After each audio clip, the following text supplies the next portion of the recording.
que eu pago INSS? Qual o direito que eu tenho? Né? Como funciona a minha aposentadoria? O que vai acontecer para eu alcançar a minha melhor aposentadoria?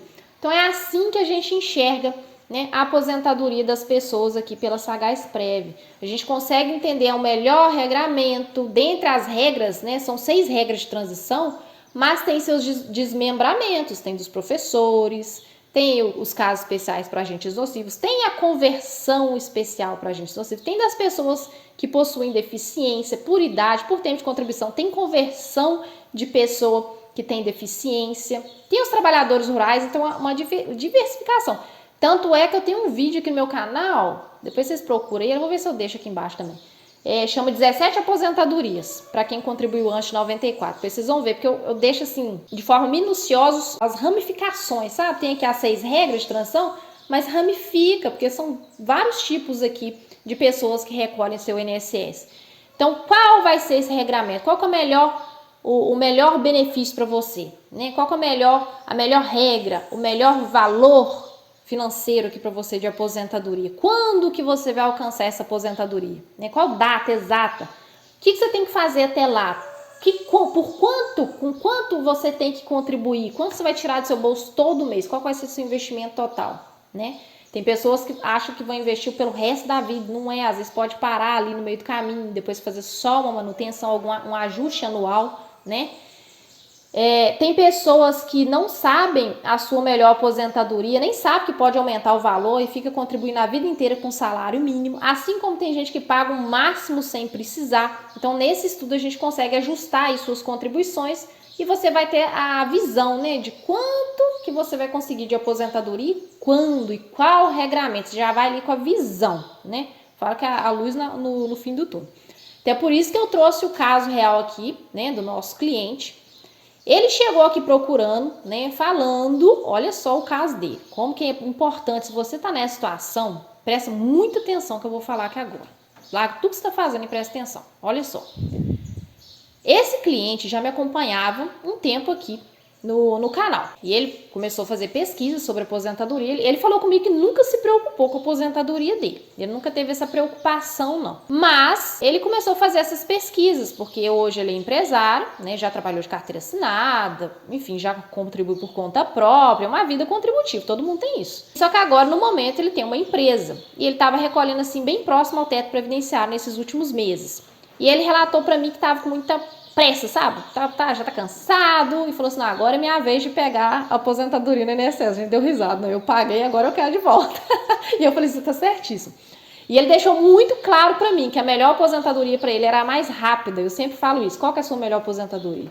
É aquela que você vai esperar um pouco mais e vai ganhar mais? É a que vai te trazer o melhor retorno mais rápido possível? Você não quer esperar mais? Era o caso dele. Eu não queria esperar mais nada.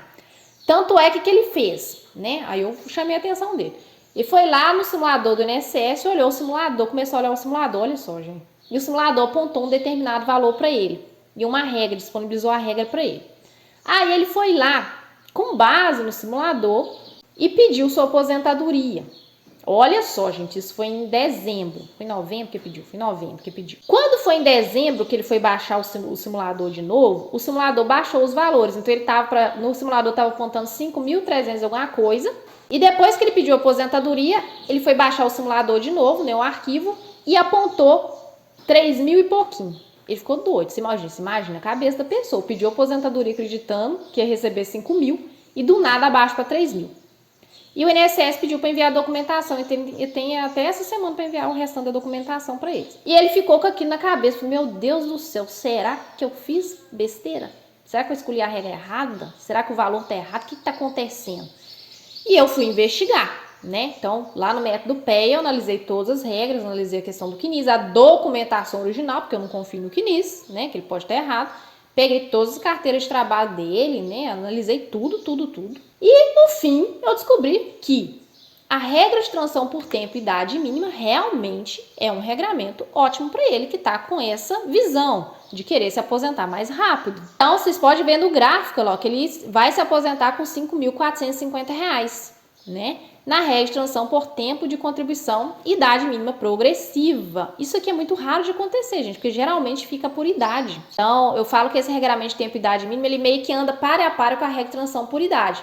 Então é muito raro aparecer ela primeiro, né, de forma antecipada, e para ele apareceu com 64 anos, que no caso ano passado, né, ele pediu no final do ano passado, novembro, então estava pedindo 64 anos. Então ele se aposenta com 64 anos. Por mais que o processo esteja em andamento, ele vai receber os atrasados, né, referente à data que ele pediu o benefício. Então ele pediu a aposentadoria dentro dessa regra e ficou com receio. E aí, Ana, eu fiz a melhor escolha mesmo? Aí eu falei com ele, ó, tem sim outros regramentos, né? Tem a por idade, que agora vai ser para novembro agora de 2026. Dá para você se aposentar com um pouquinho mais, né? Mas a regra de tempo e idade mínima, em questão de retorno sobre investimento, você pode ver o gráfico que ela está superior. Mas a por idade é uma estratégia também para você, sendo que o pedágio de 100% é só para 2030. Ela traz um retorno menor, mas traz um benefício maior que acima de 6 mil. Então, nós dois sabemos que o máximo que você vai conseguir atingir no INSS vai ser 6 mil, 6.200 reais, né? Só que vai ser lá para 2030. Aí eu fiz até uma simulação para ele também, se caso ele optasse, né, em continuar contribuindo, desistisse dessa solicitação dele que ele fez em novembro, e ele seguisse aí para aposentadoria por idade. Dá para aposentar com um pouco mais do que 5.450? Dá, né? Inclusive, se ele quiser abaixar seu prolabro, né, a sua contribuição, ele vai se aposentar com um valor bem parecido. Então, não vale a pena. Valeria a pena se ele continuasse contribuindo da forma que ele vem fazendo, que é sobre 7.507, que é a última remuneração dele. Então, daria 5.697. Não teve um aumento tão significativo, que é isso que a gente conversou, né? E se for subir para o teto, também não ia ter aquele aumento tão significativo. Então, no final, ele optou em seguir com o seu processo. Mas presta atenção. O simulador fez medo nele. Isso acontece muito, tá, gente? Vocês tomam cuidado com o simulador. O simulador pode induzir ao erro. Esse caso dele aqui, eu falo que teve sorte. Mas olha o que ele vai ter que fazer. Eu já expliquei para ele. Falei assim, ó, você pediu sua aposentadoria, ela está em andamento, né? Em novembro de 2025. O INSS pediu a documentação. O simulador apontou um valor que ficou muito parecido com o meu cálculo aqui, né? É o que estava certo. Mas quando o servidor começou a analisar o seu pedido, gente, eu falo isso aqui, o pessoal não acredita. O simulador aponta um valor. Ele pode até apontar um valor certo ali no princípio para algumas pessoas, não são para todas, não. Aí ele foi e pediu com base no simulador, né? Só acho que ele pensou bastante, né? E não seguiu com o processo sozinho. Mas aí a gente veio confirmar para ele. E aí a gente descobriu que o CNIS dele tá errado. Por quê? Porque o simulador agora tá apontando uma aposentadoria de 3 mil e pouquinho. Esse simulador tá apontando isso porque o servidor começou a analisar a sua aposentadoria e já percebeu que o seu CNIS está errado. Ele tem que acertar 2 vínculos no CNIS dele. Tem um CNIS que não tem a data de saída e ele tem alguns vínculos lá, né, que ele pagou como facultativo que não entrou para o cálculo. E eu avisei para ele, falei assim, olha, se você for prosseguir com seu pedido de aposentadoria, você tem certeza que você quer seguir com ele, com esse pedido, você vai ter que acertar seu CNIS. Você tem que acertar, porque senão sua aposentadoria vai sair com o valor de 3 mil e pouquinho, que é o simulador tá apontando. Esse foi o desfecho desse caso. Não deixa acontecer isso com você. Deu tempo? Dá tempo dele consertar? Dá tempo, porque ele ainda não terminou todo o processo. Mas aí você imagina uma pessoa que faz pedido errado, confiando no simulador, saca o benefício e depois a gente descobre que há outra regra, um outro valor. E aí? Não existe a desaposentação aqui no Brasil, que é o quê? A pessoa se aposentar, sacar seu benefício, depois falar assim, não quero mais. Aí devolve, né? Para voltar a contribuir e para pedir aposentadoria lá na frente. Isso não existe aqui no Brasil. Depois que você sacar o seu benefício, meu filho, minha filha, profissional que você está me assistindo aí, tá? Que você está me assistindo, não deixe seu cliente fazer isso. Então, o tempo é agora. Eu falo que o planejamento, o planejar, ele tem que ser antes de entrar com o pedido de aposentadoria, tá? Tem um processo. Pede aposentadoria, é depois, é lá no último, tá? Primeiro você planeja, descobre melhor regramento, melhor estratégia, né? Através do nosso método PEA.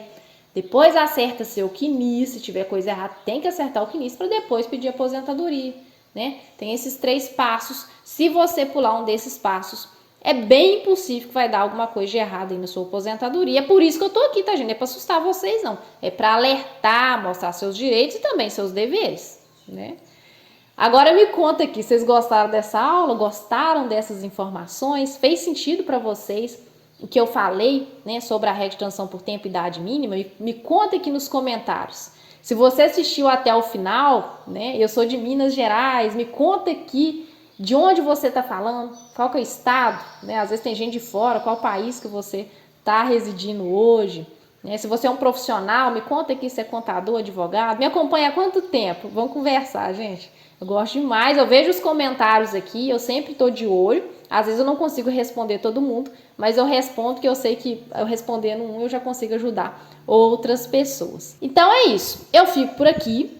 Até a nossa próxima aula. Vai ter mais uma aula que eu vou falar sobre os agentes nocivos, né? Que é a última regra de transição que eu vou falar nesse formato. E já se inscreva, ativa o sininho para você receber a próxima notificação aí da nossa próxima aula. E claro, se você estiver precisando de algum serviço previdenciário, entre em contato no nosso escritório. E se você é profissional, né, e está apaixonado por essa área, quer entender mais de cálculos, de planejamento previdenciário, não deixe aí de entrar na nossa turma, né? Vem estudar com a gente. Um beijo, fica com Deus. Tchau, tchau.